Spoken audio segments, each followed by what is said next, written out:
Hi everyone, this is Jalixa and welcome to my channel.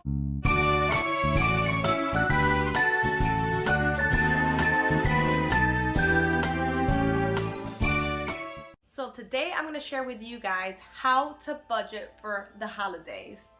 I am very happy to say that I don't have to deal with the holiday stress anymore of having to wait last minute to buy all the gifts or to have to wait these long lines in the store or even dealing with the traffic that could come with the holiday shopping. Now, I'm not perfect, and of course there's always that one person that I just don't know what to buy them for Christmas.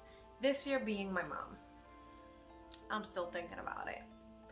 But anyways, I have come up with 5 rules on how to help you budget for the holidays.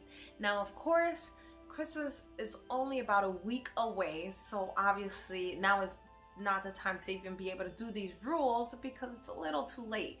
But this is just to prepare you for the holidays for next year.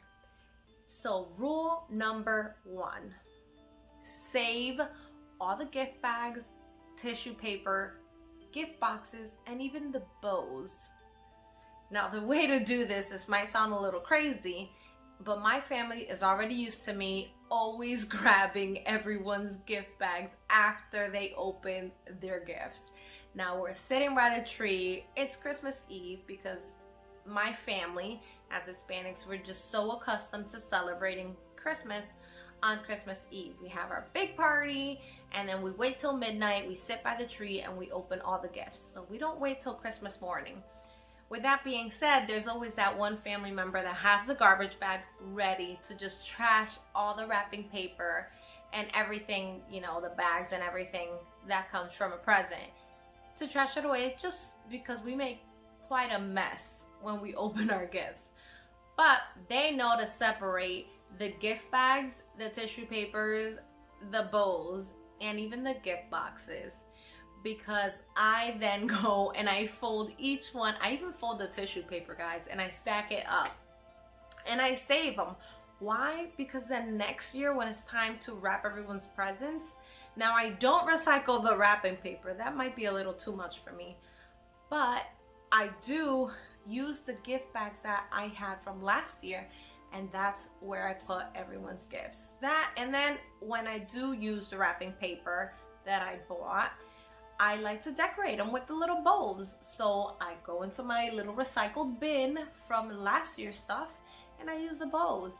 That saves me a ton of money, and the only thing I really buy is the gift wrapping paper. But other than that, that's a great way of saving money on wrapping material. Rule number 2, make a list. Now, I'm pretty sure almost everyone out there has a smartphone. There is an application on your phone that should have came with your phone called Notes. On the Notes, write down your list. Write down the people that you normally shop for.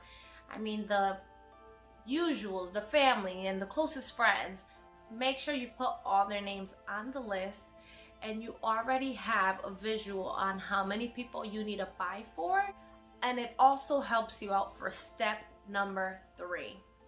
Step number 3, throughout the year, listen and observe people's conversation, people's likes, people's dislikes. And what do I mean by that? You might be having a conversation where one person says, oh my goodness, I've always wanted those ripped jeans, but I've just never been able to buy them. I don't know, something random like that. So that's a perfect time to take your phone, go back to your notes, go to that person's name, put a little dash and put ripped jeans next to their names. Keep the conversation going. Don't make it obvious that you wrote it on your phone. But then when Christmas comes and you got that person those pair of jeans that they always wanted, they probably didn't even remember the conversation that they had with you, but they'll be like, oh my goodness, I've always wanted these. How did you know? And bam, you've made their day because you listened and you made it a little bit more personal rather than just having to buy a little gift card that might not have much meaning as buying those pair of jeans that they always wanted. Rule number 4, come up with a budget. Now, it might be a little hard to say I'm only gonna spend such and such amount for Christmas for everyone's gift, but an easier way to do it is, which is what I do, I actually set a budget per person. And what I mean by that is you're not gonna spend as much money as you would for your partner, your boyfriend, girlfriend, husband, wife, than you would for a coworker. So budget like that. Budget like, okay, so for my partner or for my mom or for my dad, maybe my budget is $70 or $50 or $100. And for my coworker or for my Secret Santa, it might be $20, $25, you know, something like that.